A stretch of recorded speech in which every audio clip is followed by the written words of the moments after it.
بسم اللہ الرحمن الرحیم۔ السلام علیکم۔ سبحان مسلسل تابی کے کمرے کا دروازہ بجا رہا تھا اور وہ اندر اپنے بکھرے وجود کی کرچیاں سمیٹنے میں لگی تھی۔ یہ احساس کتنا تکلیف دہ تھا کہ وہ بدلے کی سولی پہ لٹکائی گئی تھی۔ جو بھی کیا اس کے بھائی نے کیا، لیکن سزا اسے ملی۔ وہ سارے سوال جو نکاح کے وقت اسے تنگ کر رہے تھے، ان سوالوں کے جواب اسے مل گئے تھے۔ صلہ کو اپنے گھر اپنے ہی بھائی کی بیوی کے روپ میں دیکھ کے وہ سب جان گئی تھی۔ تابی پلیز دروازہ کھولو، میں تمہیں سب سمجھا دوں گا، پلیز میری جان دروازہ کھولو۔ سبحان کا لہجہ نم ہوا، کاندھے پہ ہاتھ کا دباؤ محسوس کرتا وہ پلٹا۔ بیٹا جی، اسے تھوڑا سنبھلنے کا موقع دو، سب ٹھیک ہو جائے گا۔ سبحان نے ایک درد بھری نظر دروازے پہ ڈالی اور وہاں سے ہٹ گیا۔ وہ گھر نہیں رکنا چاہتا تھا، تابی کا رونا اسے تکلیف دے رہا تھا۔ پلیز ایک منٹ میری بات سنیں۔ صلہ نے اسے بیچ راستے میں روکا تو اس کے قدم ٹھٹکے۔ وہ آپ نے کہا تھا کہ آپ 20 لاکھ تم۔ سبحان کو صلہ پہ بے انتہا غصہ آیا۔ تم اور تمہارا دین ایمان صرف پیسہ ہے۔ پیسوں کے لیے تم جیسی لڑکیاں کسی سے بھی محبت کا جھوٹا ڈرامہ رچا سکتی ہیں اور کسی کے نکاح میں بھی خود کو بیچ دیتی ہیں۔ تابی سے بات نہ کر سکنے کا سارا غبار صلہ پہ اتار دیا۔ صلہ کی آنکھیں حیرت سے پھیل گئیں، زبان گنگ ہو گئی۔ وہ کیا کہہ رہا تھا؟ وہ اسے کیسی لڑکی سمجھ رہا تھا؟ ایک بار وہ پھر اپنی باتوں سے صلہ کا دل بری طرح چھلنی کر چکا تھا۔ فکر مت کرو، مل جائیں گے تمہیں تمہارے پیسے، میں اپنی ڈیل بھولا نہیں، سب یاد ہے مجھے، اور اب جاؤ یہاں سے، حقارت اور نفرت سے کہتا وہ منہ پھیر کے خود ہی وہاں سے نکل گیا۔ تو آنسو لڑکتے ہوئے گالوں پہ بہہ نکلے، سر جھک گیا، خود اپنا آپ غلیظ سا لگنے لگا۔ کیا وہ واقعی اتنی گری ہوئی لڑکی تھی؟ کیا وہ یہ سلوک ڈیزرو کرتی تھی؟ سہرا خالہ بھی وہیں موجود تھی، انہیں بھی صلہ کے لیے بہت دکھ ہوا، لیکن وہ کچھ نہیں کر سکتی تھیں، اس لیے خاموشی سے وہاں سے واپس پلٹ گئیں۔ صلہ نے روم میں آتے ہی روم لاک کیا۔ اسے رہ رہ کر خود پر سبحان پہ غصہ آ رہا تھا، کیوں کچھ نہ بولی وہ اسے، خاموشی سے سب کچھ کیوں سن آئی۔ سر درد سے پھٹا جا رہا تھا، آنسوؤں میں روانی آ گئی۔ آج عمر سے آمنا سامنا ہوا، اس کی آنکھوں میں کتنا درد اور حقارت تھی۔ عمر نے نظروں سے وہ سب کہا جو سبحان زہر میں خن لہجے سے بول کے تیر چلا گیا۔ آنسو پوچھتی وہ آئینے کے سامنے جا کھڑی ہوئی، اپنا آپ بہت عرضہ لگا۔ کافی دیر یوں ہی بے دماغی سے کھڑی رہی، صرف اپنی بہن کی حفاظت کے لیے، اس کی جان کی سلامتی کے لیے۔ وہ دو مردوں میں پس کے رہ گئی تھی، ایک کے لیے بے وفا تھی تو دوسرے کے لیے نظریں جھک گئیں۔ وہ چاہ کے بھی اپنے لیے غلیظ الفاظ نہ نکال پائی، کیونکہ وہ جانتی تھی اس کا اندر کا عکس کتنا پاکیزہ ہے۔ بس اب بہت ہو گیا مسٹر ایس کے، اب اور نہیں، میں نے یہ نکاح کی ڈیل صرف اپنی بہن کے لیے کی تھی۔ سختی سے اپنے آنسو صاف کیے۔ اگر آپ کو اپنی فیملی عزیز ہے تو مجھے بھی اپنی بہن سے بڑھ کر کوئی نہیں۔ اب میں آپ کو بتاؤں گی صلہ دی گریٹ کیا چیز ہے۔ منہ صاف کرتے وہ کبڈ کی جانب بڑھی، وہاں ایک دراز کو دیکھتے وہ رکی۔ یہ وہی دراز تھی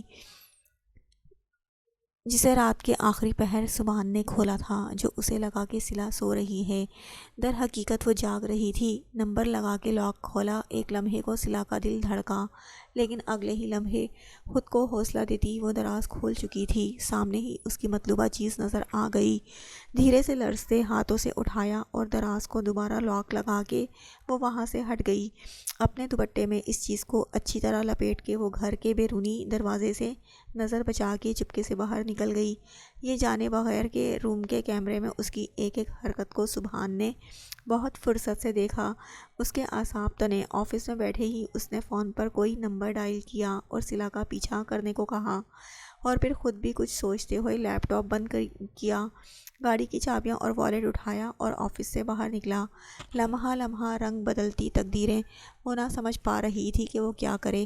سر گھٹنوں میں دیے وہ کافی دیر یوں ہی بیٹھی رہی، اب تو آنسو بھی ساتھ چھوڑ گئے تھے۔ سبحان بھائی، کیوں کیا آپ نے ایسا؟ کیسے کر سکتے ہیں آپ ایسے؟ عمر اور صلہ تو آپس میں، پھر وہ آپ کس کے ساتھ؟ کیسے؟ کیا سچ ہے جو مجھے نہیں پتا؟ کیا چھپا رہے ہیں سب؟ اور صلہ وہ کیسے عمر کو چیٹ کر سکتی ہے؟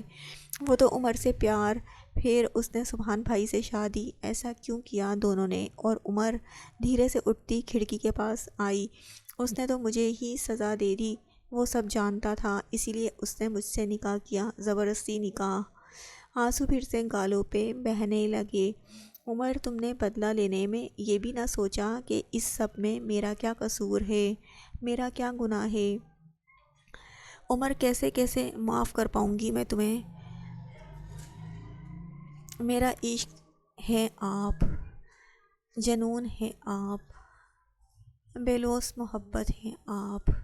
میں نے تو ہمیشہ آپ کو چاہا، کبھی برا نہیں سوچا آپ کے بارے میں۔ وہ میرے عشق کی انتہا تھی کہ آپ سے ہی دستبردار بھی ہو گئی، آپ کی خوشی کے خاطر، آپ ہی کے خاطر۔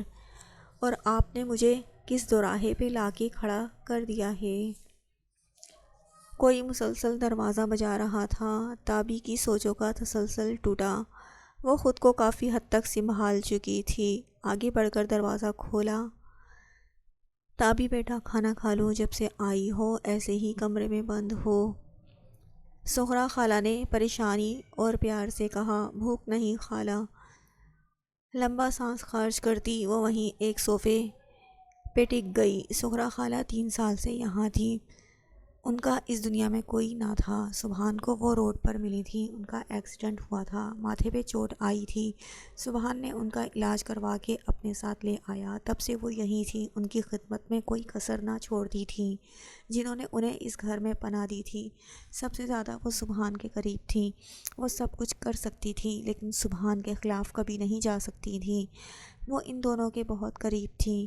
بیٹا، ایسے نہیں کہتے، گناہ ہوتا ہے، رزق کو منع نہیں کرتے، چلو اٹھو، منہ ہاتھ دھو کے آؤ، میں کھانا لگاتی ہوں۔ سغرا خالہ نے اسے بچوں کی طرح پچکارا۔ تابی نے ایک شکوہ کنہ نظر ان پہ ڈالی۔ خالہ، آپ نے بھی مجھے کچھ نہ بتایا، اتنا بڑا فیصلہ بھائی نے یوں اچانک کیسے کر لیا؟ مجھے نہیں بتایا، لیکن آپ انہیں روک تو سکتی تھی نا؟ دل کا شکوہ زبان پہ آ گیا۔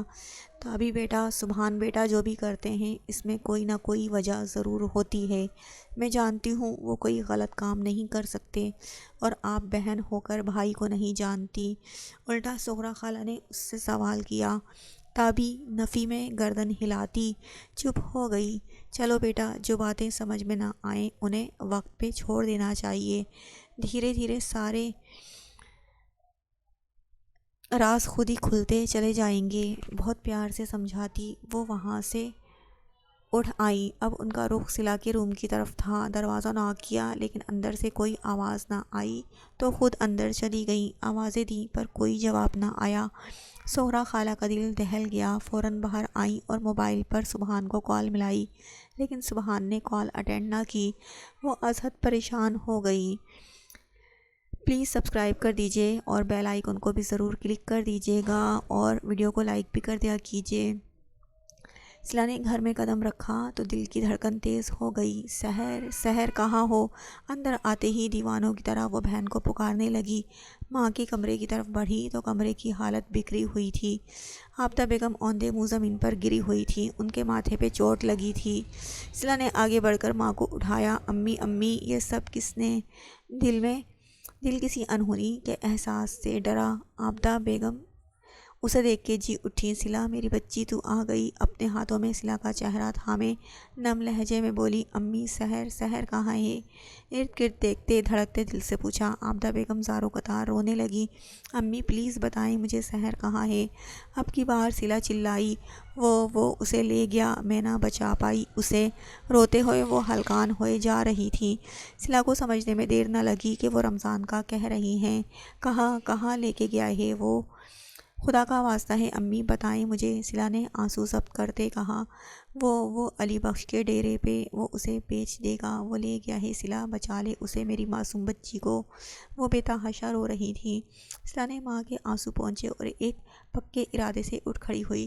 نہیں، کبھی نہیں، میں اپنی بہن کو ان درندوں سے واپس لے آؤں گی، چاہے اس میں میری جان ہی کیوں نہ چلی جائے۔ مجھے کسی کی جان ہی کیوں نہ لینی پڑی، ایک جذبے سے کہتی وہ باہر نکل گئی۔ عابدہ بیگم اسے پکارتی رہ گئی لیکن وہ نہ رکی۔ وہاں سے وہ سیدھا علی بخش کے ڈیرے پہ پہنچی۔ اس ڈیرے کو وہ اچھی طریقے سے جانتی تھی، رمضان کی وجہ سے اسے ایک دو بار یہاں آنا پڑا تھا۔ رمضان کا زیادہ وقت یہیں گزرتا تھا، اور یہی نہیں پورا محلہ علی بخش اور اس کے ڈیرے سے واقف تھا۔ ہر غلط کام یہاں ہوتا تھا، خاص کر جوئے اور سٹے بازی کا اڈہ تھا یہ۔ دروازے پہ کھڑے پہرے دار نے صلہ کو روکا۔ لڑکی کہاں جا رہی ہے؟ اندر کڑکدار آواز میں پوچھا۔ صلہ کو غصہ تو بہت آیا لیکن صبر کر گئی، کیونکہ جب تک بہن مل نہیں جاتی وہ کوئی بھی رسک نہیں لے سکتی تھی۔ مجھے علی بخش سے ملنا ہے، دھیمے لہجے میں کہا۔ تو رمضان کی بیٹی ہے نا؟ پہرے دار پہچان گیا۔ ہاں وہی ہوں میں، مجھے علی بخش نے ملنے کے لیے بلایا ہے، صلہ نے نارمل انداز میں کہا۔ ہاں جاؤ اندر، تمہارا باپ بھی اندر ہی ہے، تم تو رانی ہو علی بخش کی، تمہیں کون روک سکتا ہے؟ وہ شخص مکاری سے کہتے ہنسا۔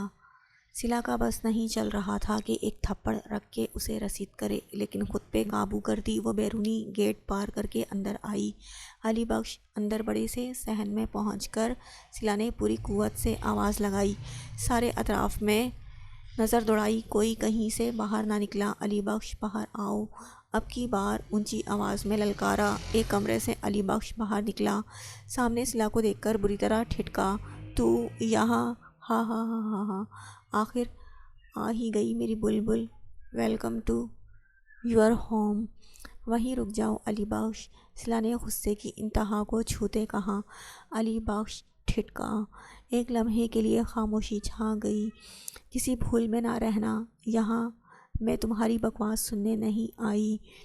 اچھا پھر پیسے دینے آئی ہے؟ چل نکال پھر 20,000 20 لاکھ، شاطرانہ انداز میں کہا۔ علی بخش چپ چاپ میری بہن کو میرے حوالے کر دو۔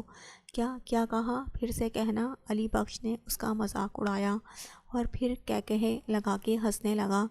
علی بخش مجھے میری بہن واپس چاہیے، اب کی بار وارن کرنے والے انداز میں کہا۔ کوئی بہن نہیں تیری یہاں، 20 لاکھ دے اور چلتی نظر آ۔ علی بخش نے ناک سے مکھی اڑائی۔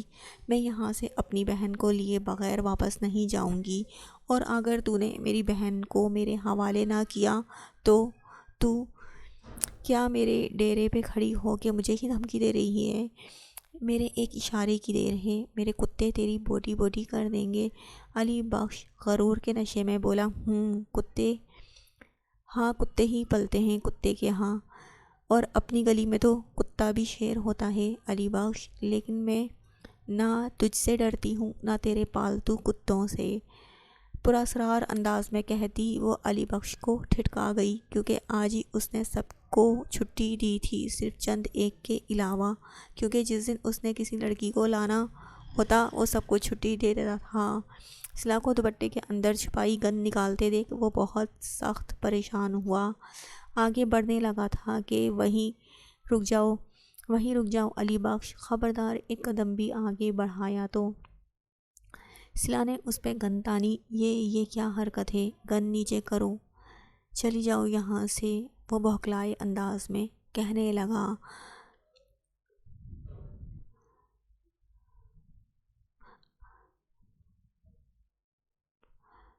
آج تیرا سامنا صحیح عورت سے پڑا ہے، کہاں ہے تیرے پالتو کتے؟ وہ شیرنی کی طرح غرائی۔ صلہ نے کہتے ہی گن کا ٹریگر پر دباؤ بڑھایا۔ کیا کر رہی ہے؟ پاگل ہو گئی ہے؟ نیچے کر، چلی جا یہاں سے۔ علی بخش کو سامنے موت نظر آئی۔ میری بہن کو میرے حوالے کر دو یا خود کو بچا لو، صلہ نے آپشن رکھا۔ اتنی دیر میں علی بخش کے 2 آدمی وہاں پہنچ گئے۔ لڑکی گن نیچے کر، ایک شخص غصے سے غراتے ہوئے بولا۔ علی بخش کو حوصلہ ہوا۔ گن نیچے کر ورنہ جان سے جائے گی، اب کی بار دھمکی دی۔ کوئی پرواہ نہیں، لیکن میں مروں گی تو یہ بھی زندہ نہیں بچے گا، اس کو مار کے ہی مروں گی۔ صلہ ایک لمحے کو ڈگمگائی، لیکن اگلے ہی پل سحر کا خیال آتے ہی وہ پھر سے نڈر ہو گئی۔ میری بہن کو میرے حوالے کرو علی بخش، وہی الفاظ دہرائے۔ علی بخش نے گھبراتے نفی میں گردن ہلائی۔ صلہ نے ٹریگر پر دباؤ بڑھایا کہ تمہاری جرات کیسے ہوئی میرے دراز میں سے گن نکالنے کی؟ وہ جو گولی چلانے والی تھی گرجدار آواز سنتے وہیں تھمی اور ہاتھ کانپے، وہ پلٹ نہ سکی۔ وہ جانتی تھی کہ اب اس کا غصہ سوانیزے پہ ہوگا۔ وہ اپنی سیکیورٹی گارڈز کے ساتھ چلتا ہوا اندر آیا اور بالکل اس کے سامنے کھڑا ہوا۔ سلا نے اس کی آنکھوں میں بے انتہا غصہ دیکھا، ہاتھ ویسے ہی اوپر تھامے نشانے پر رکھے ہوئے تھے۔ اچھا ہوا گن کا مالک آ گیا، لے لو اس سے گن ورنہ یہ پاگل سب کو مار دے گی۔ علی بخش ہوش میں آیا اور زور سے چلایا، ورنہ وہ سمجھا تھا آج وہ سیدھا اوپر چلا جائے گا۔ سبحان نے سلا کے ہاتھ میں پکڑی گن کا رخ علی بخش کی طرف موڑا اور سلا کے ہاتھ پہ دباؤ ڈالتے ہوئے علی بخش کی ٹانگ پہ گولی چلائی، بنا سلا سے نظریں ہٹائے۔ جبکہ گولی چلنے کی آواز پہ سلا نے ڈر کے آنکھیں بند کی۔ دیکھ نہیں رہے میں اپنی بیوی سے بات کر رہا ہوں، بیچ میں کیوں بولے؟ ماتھے پہ گہری تیوری ڈالے وہ درد سے چلاتے علی بخش کی طرف مڑا۔ ارے او کمبختو، حرام خورو، کدھر مر گئے ہو سارے؟ علی بخش نے اپنے ہی ڈیرے میں گولی کھائی ہے، جبکہ سبحان کے ساتھ آئے گارڈز نے وہاں موجود اس کے سارے بندوں کو اپنے انڈر میں لے لیا تھا، کوئی بھی اس کی مدد کو نہ آیا۔ سبحان واپس سلا کی طرف پلٹا، وہ ابھی بھی دم سادے کھڑی تھی۔ سبحان نے اس کے ہاتھ سے گن لی اور اس میں سے گولیاں چیک کرنے لگا۔ خود چلو گی یا زبردستی لے کے جاؤں؟ بنا اس کی طرف دیکھے سرد لہجے میں کہا۔ سلا نے اندر ایک کمرے کی طرف بے بسی سے دیکھا، آنکھیں نم ہوئی۔ سبحان غصہ ضبط کرتا سلا کی طرف بڑھا اور اسے ہاتھ سے پکڑ کر باہر کی طرف لے جانے لگا۔ نہیں پلیز، روتے اپنا ہاتھ چھڑایا۔ وہ اندر میری بہن، خود پہ قابو رکھیں۔ وہ سبحان کے آگے منمنائی، کوئی نہیں، بکواس کر رہی ہے، لے جاؤ اپنی بیوی کو یہاں سے۔ رمضان بھی جو خاموشی سے کھڑا ساری کارروائی دیکھ رہا تھا، بالآخر ہکلاتے ہوئے غصے سے بولا، جھوٹ بول رہا ہے یہ۔ سلا تڑپ ہی تو گئی، میری بہن کو یہ درندہ یہاں لایا ہے اس شخص کو بیچنے۔ سلا نے ہاتھ اٹھا کر علی بخش کی طرف اشارہ کیا، پلیز اسے یہاں سے نکلوا دیں۔ آپ جیسا کہیں گے ویسا کروں گی، بس میری بہن کو بچا لیں۔ سلا نے ہاتھ جوڑتے کہا۔ سبحان کو اس کی آنکھوں کے آنسو پھر سے بے چین کرنے لگے۔ بکواس نہ کر، چل نکل یہاں سے۔ آئی بڑی، کوئی بہن نہیں تیری یہاں، وہ بھی بھاگ گئی تیری طرح کسی یار کے ساتھ۔ رمضان نے زہر اگلا، تم جیسے انسان کو نا چوراہے پہ کھڑا کر کے گولی سے اڑا دینا چاہیے، جو بہن بیٹیوں کی عزتوں کو نیلام کرتا ہے۔ سلا جارحانہ انداز میں رمضان کے پاس آئی، لیکن رمضان نے بھی اتنی زور سے ہی اسے پرے دھکا دیا، وہ گرتے گرتے بچی۔ سبحان نے اسے گرنے نہیں دیا اور اسے تھام لیا، ایک غصیلی نظر سامنے کھڑے رمضان پہ ڈالی اور اپنے ایک گارڈ کو اشارہ کیا کہ وہ اندر جا کے چیک کرے۔ سلا سبحان کو دیکھے جا رہی تھی، وہ ایسا مہربان سایہ بنے گا اسے یقین نہ آ رہا تھا۔ آپی